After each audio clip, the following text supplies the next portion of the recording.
I had a penis clear in my throat. Alright, after what I did this weekend, I figured something out, y'all.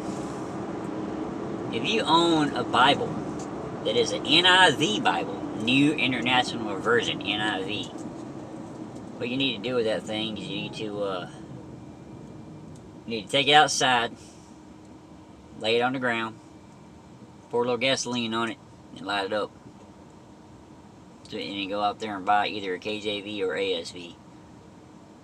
That NIV Bible is such a freaking lie. It's horrible, dude. We have found over 100 verses that are missing.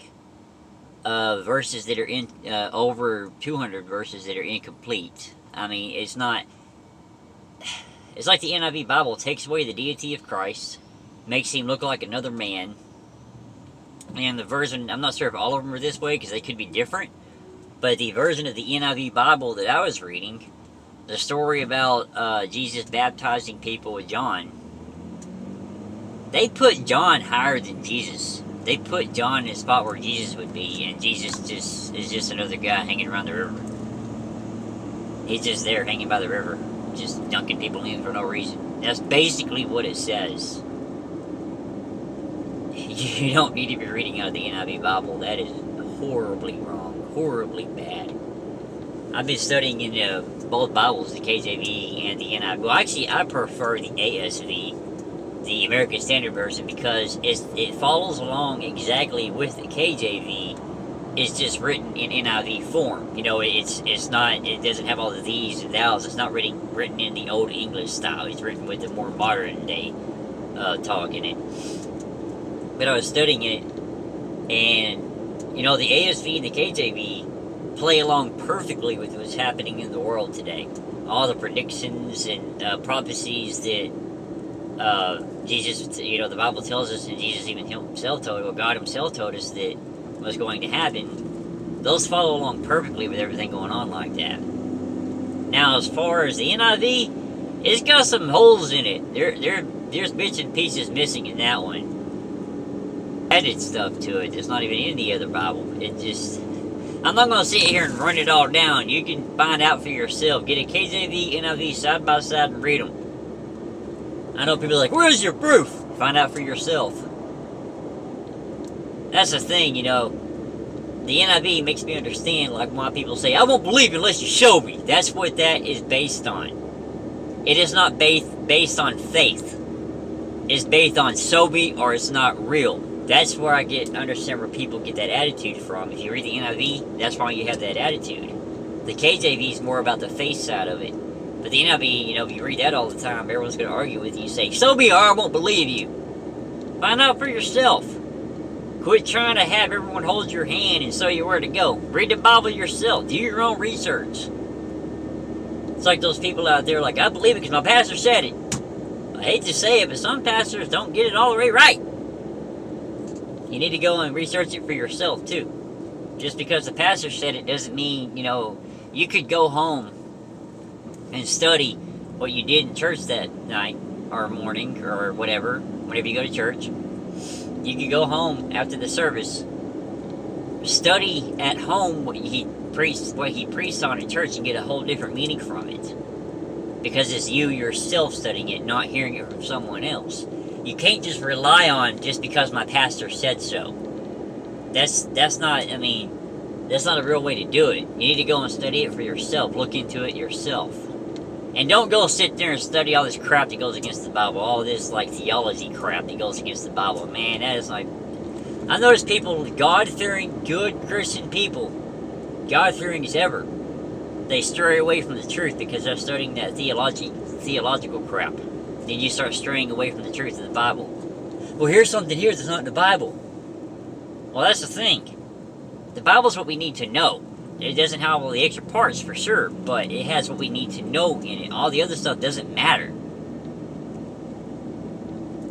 It's like you're not going to go to heaven, and Jesus is going to be like, well, what about that time you didn't tie your shoes? Or what about that time you didn't wash your hands after you used the restroom? That type of stuff doesn't matter. But yet, people out there make it seem like that type of stuff does matter. I don't know why, but that's how they seem to make it. But just burn it. If you got an NIV Bible, or even better, the NSRB, something like that, New Revised, yeah, NSR, it's NRSV, New Revised Standard Version. That's a version that I read. It was written by C.S. Lewis. Well, it has C.S. Lewis' name on it. And he's supposed to be a Christian. Well, he talks about the earth with a dome over it. Like when God created the earth, he talks about how God put this dome over it, a glass dome. And space doesn't exist, the stars don't exist.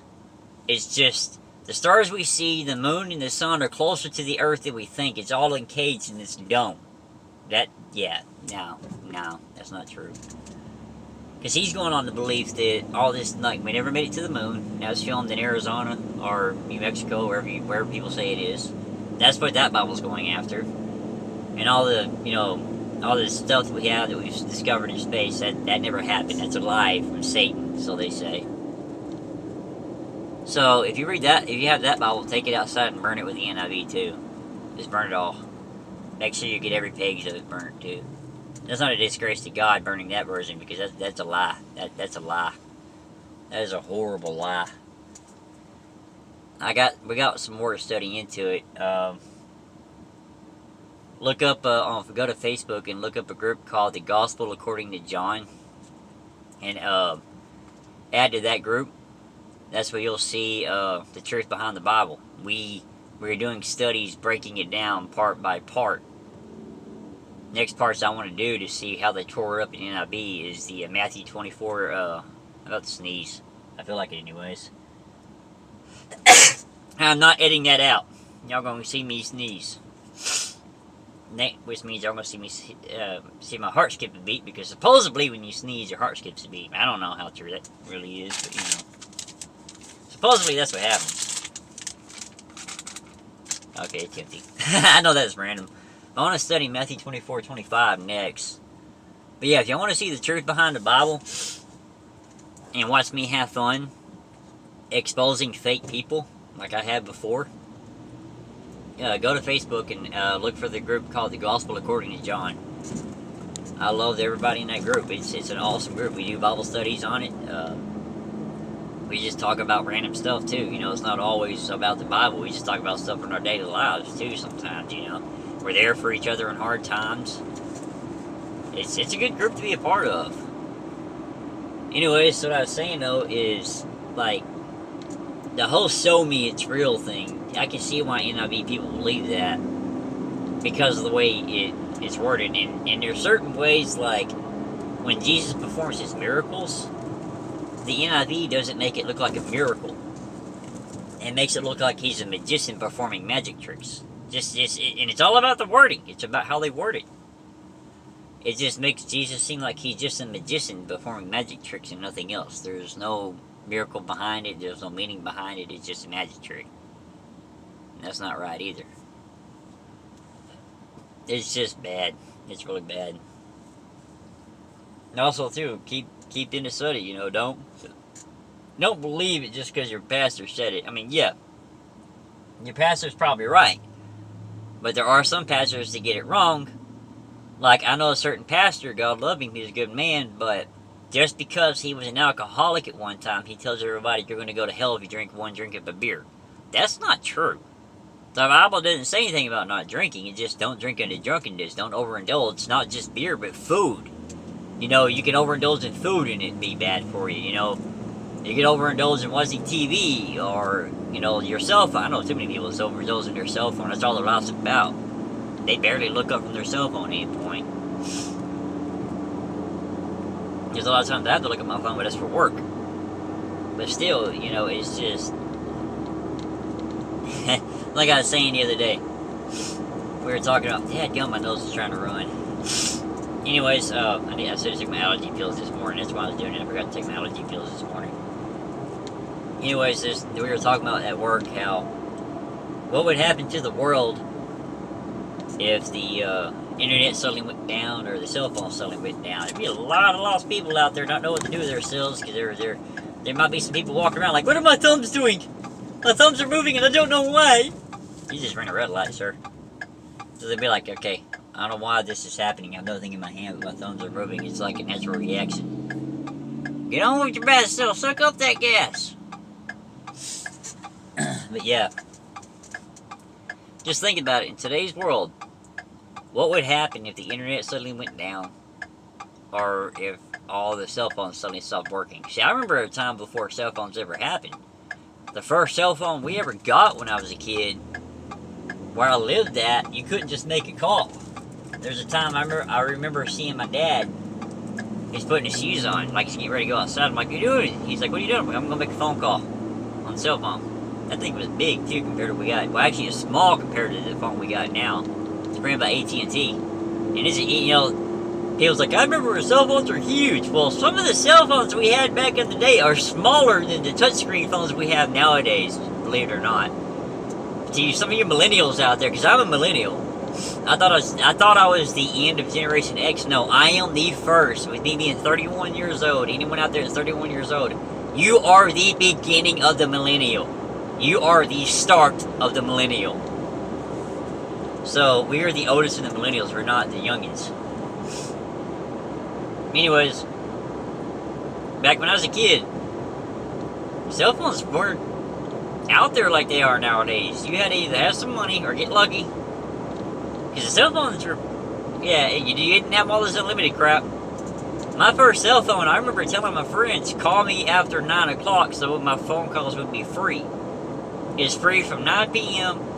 to, I think it was 6 in the morning the next day. No, 9 to 9, 9 p.m. to 9 a.m., that's what it was. Because my dad paid the extra money and it became free at 7 o'clock. See, before it becomes 7 o'clock, it has to be an extra $7 a month. Then it's free from 7 p.m. to 7 a.m. And then free from 7 p.m. Friday to 7 a.m. Monday. It's free all weekend. So a lot of my friends and I didn't talk every day. We talked either when it's free or because we had to go to school. Back then we had to go to bed earlier. We couldn't stay up all night. We called and talked to each other mainly on the weekends. But before then, I remember the days of, if you had a girl you had a crush on at school, you had to get their phone number, write it down, go all day, wait till you get home from school, and then call them. Hoping, you know, getting butterflies in your stomach, hoping to God that her dad don't pick up. That happened to me one time. There was a girl I had a crush on, and I was too scared to tell her, but I want to talk to her anyway, so I went to call her, and her dad picked up, and I immediately hung up. I didn't say a thing, I just hung up. Then I thought, crap, that's not the right thing to do. Called again. Of course, he picked up the phone. This time he sounded a little frustrated. Hello! Hey, is he there? I mean, that's exactly how it sounded. I'm not gonna put names out there. I was like, hi, is he there? Yeah, who's this?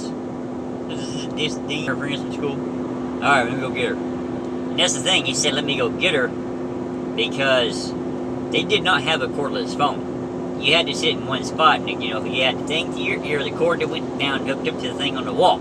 You were stuck in that one area as far as the cord would go. You were stuck in that area. You couldn't go anywhere you wanted to through the house. But I do know a friend who got a phone line so daggone long she can carry that phone all over the house. Except to her back door. It would not reach her back door. That's the only spot of the house it wouldn't reach. But that was back when you had to sit in one spot and you couldn't move around because, and when we did get a cordless phone, you could take the phone outside, but not very far. Because you start to get too far from the receiver inside the house and you lose signal. See, that's the thing. Cell phones were not the thing back then. They weren't as big back then. And also, we only had dial-up internet. The way dial-up internet worked, I go to sign the AOL, America Online. You hit the button. You hear all that crap that the modem did. But while it's doing that, you could probably go take a shower, come back, get out of the shower, go make a sandwich, and then come back and sit down. It's probably still signing in at that point. What I find funny is it took forever to sign in, but once it signed in, all the web pages load up just fine. They all loaded up just fine. But still, it's just the way of the world nowadays, you know. But then again, if you look at the world, you see that all the pieces are falling together. Read the Bible. you'll see that everything the Bible predicted is slowly happening. It's all coming together. It's all being put to play what God said would happen. People are becoming lovers. He said, God. One thing the Bible says is people become lovers of self. That's happening. A lot of people don't give a crap about nobody but themselves. People only care about money. That's happening.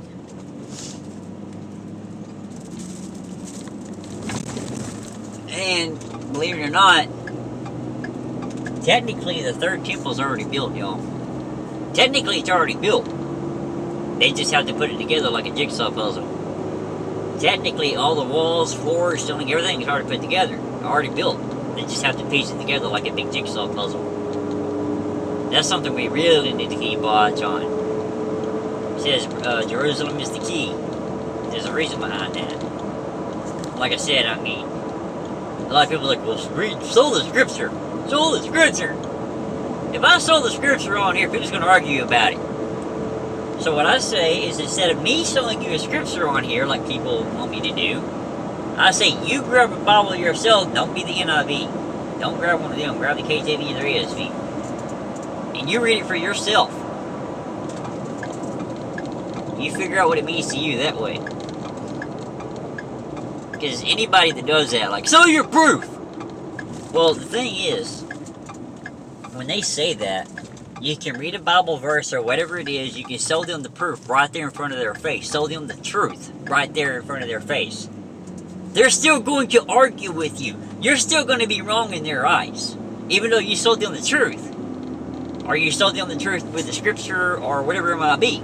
They're still going to argue with you because you're still wrong in their eyes. That's why I don't do that. I know if I did that, it'd be like, God knows how many comments and people argue, well, this means this, this means this, this means this. That's why I say, go get a Bible, read it for yourself, and see what it means to you. I can tell you what it means to me, but it ain't going to help you out, no, because that's what it means to me. What it means to me may be something different to you. Well, one more time. I'll have to be back at work. You can wrap this up. If you have a NIV Bible, take it outside. Either, you know, you can pour some gasoline on it, light it on fire, or you can even, use some tannerite. That'd be fun, watch it blow up. But make sure you get rid of all of it. NIV's a lie. Just burn it. Till next time, y'all. I'll be back.